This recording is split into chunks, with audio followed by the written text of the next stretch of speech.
Mesdames et messieurs, cette session de la conférence est consacrée donc aux grands projets d'infrastructure qui sont au cœur même de la stratégie des BRICS. Et dans ce contexte, je vais vous parler du grand dessein de développement eurasiatique proposé par le philosophe, scientifique et politique allemand Leibniz au XVIIe siècle, qui reste encore aujourd'hui un modèle magnifique pour ce type de projet. Avant d'en venir là, quelques remarques sur la question des grands projets d'infrastructure.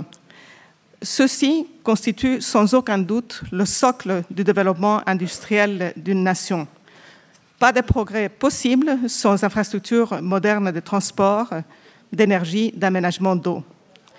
Mais il serait faux de regarder ces projets en soi, au risque de tomber dans les travers des économistes keynésiens, pour qui ce qui compte, c'est de générer l'activité économique, quelle qu'elle soit, même si elle ne consiste qu'à creuser des trous, c'est pour les reboucher ensuite. Ce qui est très important dans la stratégie des BRICS est que ces infrastructures, les poulies, les grues, les excavatrices, toutes les machines qu'on voit dans les grands projets qui permettent de les construire, ne sont que l'expression concrète du génie créateur de l'homme dans sa volonté de faire face aux énormes défis de la nature pour transformer la société humaine. Avant ces objets, donc, il y a une conception de l'homme en tant que créateur, à l'opposé de l'homme prédateur qui prédomine aujourd'hui du fait du néolibéralisme sauvage qui a été répandu à travers la planète par les centres financiers occidentaux que sont la City de Londres et Wall Street. Cette stratégie des BRICS est tirée aussi par une vision plus noble de la civilisation humaine, par la volonté de bâtir un monde westphalien où toutes les nations, quelle que soit leur taille ou leur richesse, auront droit à leur entière croissance. Un monde où toutes les nations seront souveraines et libres de nouer des partenariats avec les pays de leur choix, sans se soumettre à tel ou tel bloc idéologique, sans devenir le vassal de tel ou tel empire. Cette vision du monde a malheureusement disparu de la zone transatlantique, remplacée par celle d'un homme prédateur et par le retour des empires. Les vautours sont légion, dans la finance, dans les gouvernements où ils dépouillent les biens publics les plus faibles, dans la guerre où ils se lâchent sauvagement, comme au Moyen-Orient. La France a eu la chance d'avoir un Charles de Gaulle qui a représenté cet esprit des BRICS en son temps, avant de sombrer aujourd'hui dans des alliances sordides, faisant pour quelques dollars le grand écart entre un empire américain décadent, les pétromonarchies les plus arriérées, sans oublier toutefois les BRICS, car qui sait, ils pourraient peut-être gagner, donc il faut bien se placer. Mais songeons plutôt à ce 30 janvier 1964, où Charles de Gaulle, président d'une France redevenue souveraine, rompait avec le bloc anglo-américain, annonçant le rétablissement des relations diplomatiques avec une autre nation souveraine, la Chine. Car bien que nous n'approuvons pas le régime de la Chine d'alors, il pariait, comme de Gaulle le disait lui-même, sur le fait que, je cite, « dans l'immense évolution du monde, en multipliant les rapports entre les peuples, on serve la cause des hommes, c'est-à-dire celle de la sagesse, du progrès et de la paix. » Et ce grand président ajoutait « et qu'ainsi les âmes, où qu'elles soient sur la terre, se rencontrent un peu moins tard au rendez-vous que la France donna à l'univers il y a 175 ans, celui de la liberté, de l'égalité et de la fraternité. » Dans la foulée, la France sortait aussi de l'OTAN en 1966 et nouait des relations diplomatiques avec l'Union soviétique. Et c'est parce que je crois profondément que la France peut encore retrouver sa souveraineté millénaire et rompre avec un bloc occidental que la crise financière et la volonté d'empire poussent à la guerre mondiale contre la Russie et la Chine, et que d'autres pays européens peuvent aussi y trouver l'inspiration pour faire de même, que je vais vous parler maintenant de cet immense projet eurasiatique que Leibniz a proposé, c'est donc au XVIIe siècle. C'est aussi parce que ce projet de Leibniz fixe la barre très haut et que pour réussir l'avènement de ce nouveau monde que les BRICS veulent porter, il faudra nourrir notre courage, notre intelligence, celle de tous ceux qui se vouent à combattre constamment, de façon à ce que ce bel idéal puisse être réellement réalisé. Alors, Leibniz, c'est pour changer la donne dans une Europe ravagée par les guerres et en proie aux démons du fanatisme religieux que Leibniz, contemporain et collaborateur de Colbert, se bat pour créer les conditions de la paix par le développement sur tout le continent eurasiatique. Son grand dessein, nouer une alliance entre l'Europe et la Chine, qui étaient à l'époque les nations les plus avancées, faisant progresser la Russie qui se trouve entre les deux grâce aux échanges culturels et économiques accrus. Les rapports entre ces nations ne sont plus les mêmes aujourd'hui, mais les principes demeurent.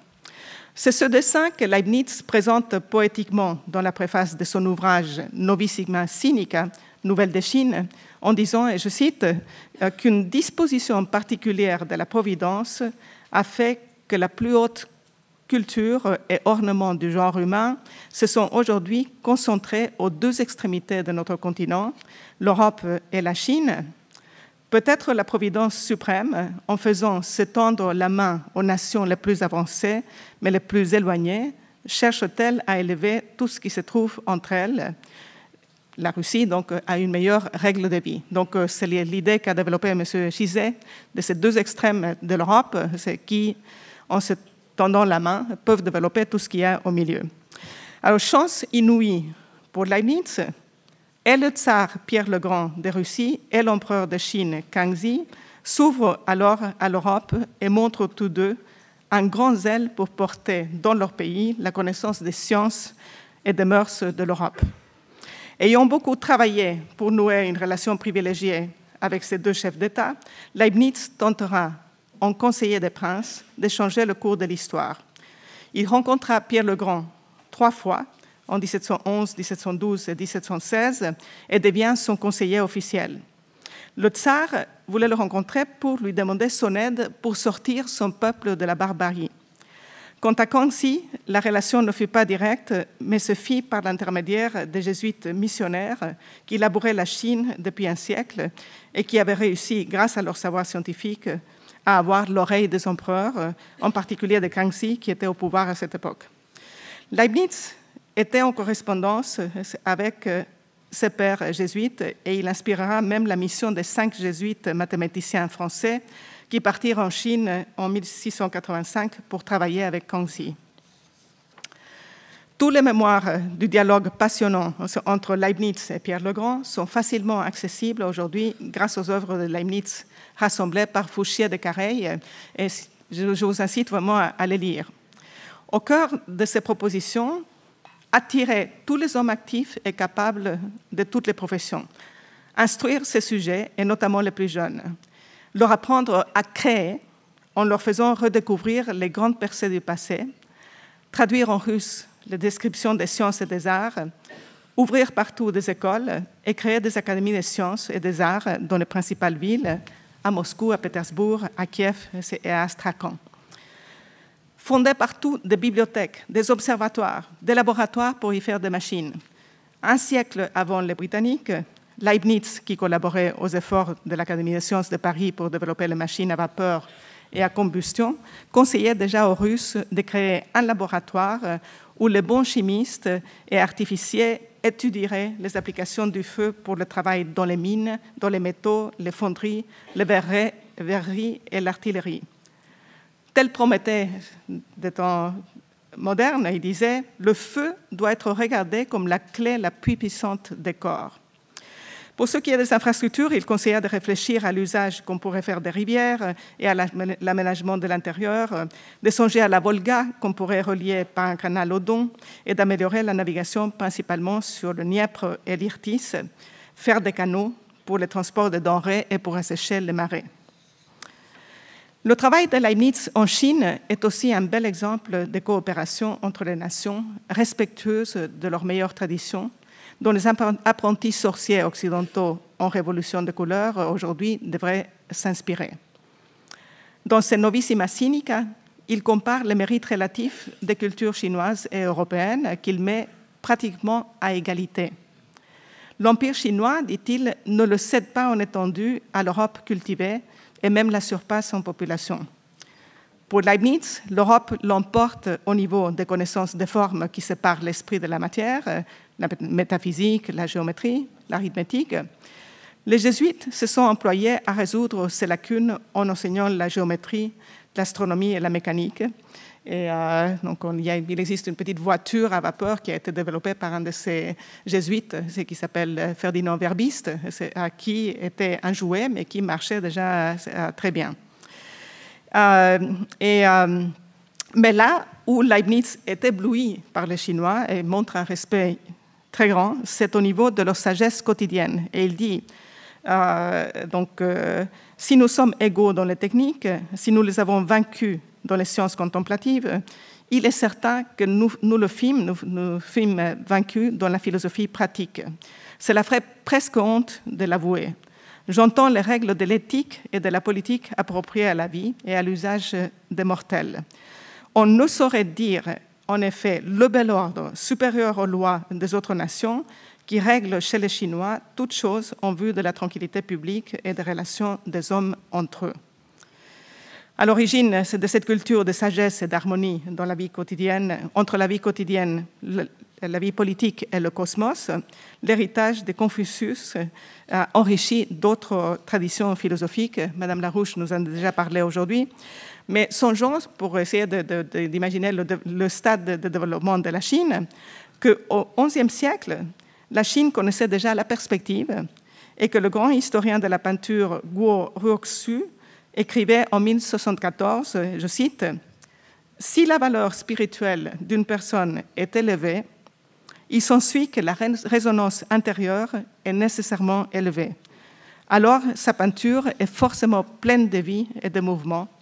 On peut dire que dans les auteurs les plus élevés du spirituel, il peut rivaliser avec la quintessence. » Contre la plupart d'ordres religieux et contre les vicaires du pape qui voulaient christianiser de force les Chinois et qui ont fini par faire capoter le projet, Leibniz soutient l'effort œcuménique des jésuites et, suite à une étude approfondie du confucianisme, conclut qu'un dialogue d'égal à égal peut s'établir entre la théologie naturelle de Confucius et la métaphysique chrétienne, sinon avec la religion révélée. La mission des jésuites, mathématiciens français, revenons-en à cette mission parce qu'elle est tout à fait intéressante. Intéressante pour rappeler à notre gouvernement les meilleures traditions de notre politique étrangère. Cette mission, donc, elle est partie de France en 1688 et elle a contribué à fonder le partenariat un peu spécial qui existe encore entre la Chine et la France jusqu'à nos jours. Ces jésuites ont été les émissaires du groupe de travail constitué par Colbert à l'Académie des sciences autour du directeur de l'Observatoire de Paris, Jean-Dominique Cassini. Le but de ce groupe était d'utiliser l'astronomie pour améliorer les cartes géographiques et résoudre le grand problème scientifique de l'époque qui était les longitudes en mer, pour la navigation en mer. Ces recherches exigeaient l'envoi de chercheurs aux 4 coins de la planète pour recueillir un maximum de données. La mission des jésuites en Chine était la suite des voyages des académiciens Jean Picard à Uraniborg au Danemark, Jean Richet en Cayenne, Varin à l'île de Gorée aux Antilles, pour les mêmes objectifs. Leibniz et Colbert montèrent cette mission autour de la question qui intéressait Leibniz au plus haut point. Dans ses correspondances sur la Russie, il décrit ce projet en détail et en fait l'une de ses 3 priorités, appelant à étendre les expériences en Russie et notamment en Sibérie et dans le pôle Nord. La direction de l'équipe des jésuites fut confiée au père Fontanet, déjà en collaboration avec Cassini et avec d'autres membres éminents de l'Académie des sciences, tels le savant danois Ole Rømer et Christian Huygens qui présidaient l'Académie. Lorsqu'ils embarquèrent pour la Chine en 1685, les jésuites emportaient dans leur bagage les tables des satellites de Jupiter établies par Cassini et une trentaine d'instruments parmi les plus sophistiqués de l'époque, dont 2 machines d'Ole Rømer. C'était un planétarium mécanique qui, grâce à des ressorts, pouvait reproduire à une heure donnée tous les mouvements des planètes et des astres dans le ciel réellement. Et un éclipsorium permettant de connaître les années, les mois, les quantièmes du mois, où les éclipses du Soleil et de la Lune se produisaient. Et ceci permettait donc d'avoir des longitudes beaucoup plus précises que ce qu'on avait eu jusqu'à présent. En guise de conclusion, si Leibniz désespérait à son époque de l'Europe, au point d'avoir souhaité qu'une délégation chinoise vienne en Europe pour changer la donne, pour secouer les Européens, un peu comme Elga le suggère aujourd'hui, que ne dirait-il pas de la situation actuelle où, face à une Chine qui a connu des progrès fulgurants et à une Russie retrouvant sa puissance mondiale, l'Europe fait figure d'homme malade. Je pense que l'émergence de la nouvelle route de la soie, des BRICS et de l'Union eurasiatique peuvent provoquer un sursaut en France et en Europe. Face à l'abîme, face au danger de guerre, la France doit redonner un coup de neuf à son rêve de liberté et utiliser cette nouvelle donne comme levier pour refaire de l'Europe une alliance de républiques souveraines orientée vers le progrès des sciences, des arts et des peuples. Cela dépendra de notre action après cette conférence. Merci.